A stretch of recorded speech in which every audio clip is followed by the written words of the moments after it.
државата. Сакав да ве запрашам во однос на тоа дали е потребно, деновиве имаше став официјален или на Грција, нашиот сосед, дека нема потреба да се ревидира историјата, таа е еднаш запишана, запечатена и така натаму. Еве кој е вашиот став? Се занимавате со ваква работа? Добро е што таа Бакојани или министер за надворешни работи, кога она би си го анализирала прво своето презиме, ќе види дека тоа е македонско, тоа не е грчко, затоа што бака на грчки ништо не значи, тоа на наше значи баба Јана или баба Јани, значи ако треба да биде на грчки, треба да биде Јаја Јани. Значи тоа покажува дека она има македонско потекло. Со самото тоа што инсистира да не се чепка во тој дел дека наводно тоа се е дефинирано, нешто не е во ред. Зошто тоа го кажам? Зашто уште Данковски, тој е еден директор на империјалната библиотека во Питсбург, мислам дека е, 1828 година има напишено: колку подлабоко навлегуваме во вековите, толку станува по-проблематичен тој така наречен старогрчки и латински јазик, затоа што станува проблематична нивната етимологија. Освен тоа, ако веќе земеме ние, ето да речеме еден Платон, кој сите го почитуваме и така натаму, меѓутоа во Кратил, кога он зборува, цел тој диалог му е посветен наводно на објаснување на имињата, на наоѓање етимологија и така натаму, конкретно еден пример, таму Сократ вика нашите стари, сега се поставува прашањето кои се тие стари, викале двогон, трогон, четворогон, петогон, тоа не е на грчки. Значи тоа е на древно македонски. Дали ние ќе впрегнеме еден вол, два вола, три вола, четири вола, пет вола или еден конј, два коња, три коња и така натаму, значи ние имаме погон, имаме движење. Сега ние викаме зигон. И сега грците да кажеме за јарен вика зиго. Меѓутоа и тоа не е на грчки. Зошто?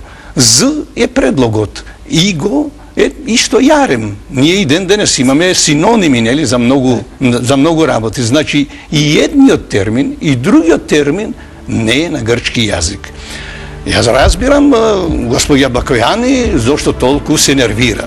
Јас, уште 1992 година го отпечати во Нова Македонија овој фелтон нови сознанија за Александар III Македонски, кај што десидно овде, кај само ќе ги спомнам насловите: војната против светската сила Персија, македонската победа кај Ис, освојувањето на Феникија и на Египет, Александрија, македонска хламида, тоа не го викам јас, тоа го викат изворите. Значи, 2 години го припремав јас овој филтон. Ми помина околу 850 библиографски единици, за да на крај сватам дека се тоа е интерпретација, треба да се свртиме само на изворите, значи на Аријан, на Плутарх, на Диодор, на Калистен, на Псевдокалистен и така натаму, или на другите.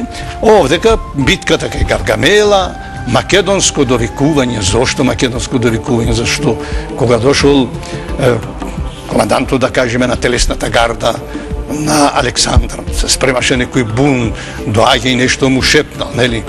Тоаш Александар вика рипна од триножникот и на македонски се обратил на штитоносците.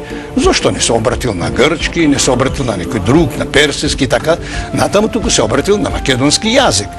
Секогаш се чувствувал македонец, тоа не го зборувам јас, тоа го зборуват изворите.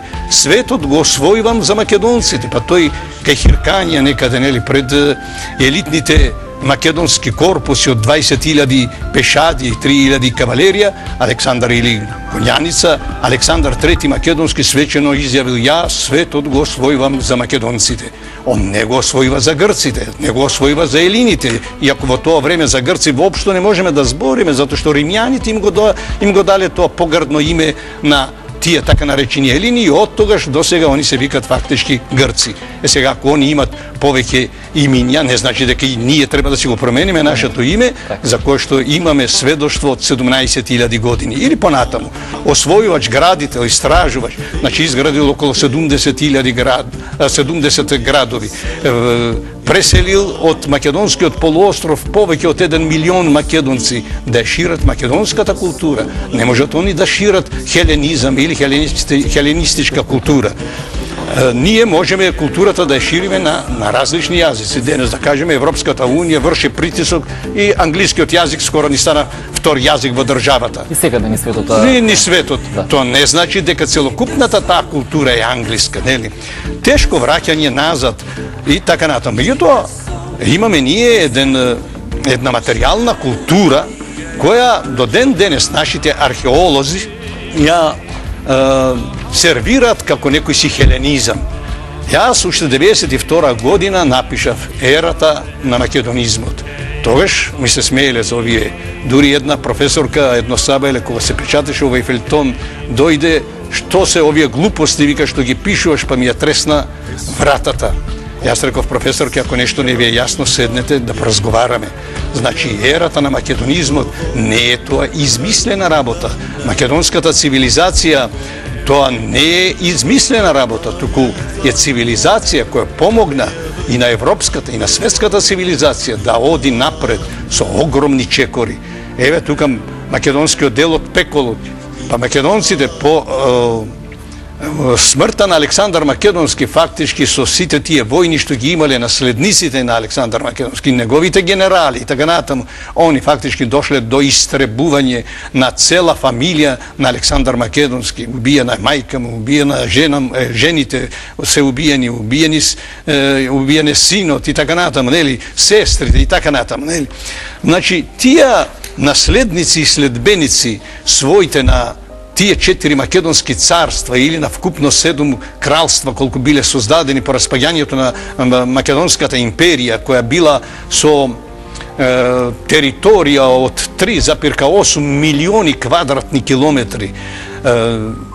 Подоснежните истражувачи, конкретно во Централна Азија, тврда дека влијанието на таа македонска цивилизација е се до 6-7 век наша ера. Кога тоа го зборам за тие истражувачки работи, зошто толку се бунат, да кажеме, грците, се обидуваат на некои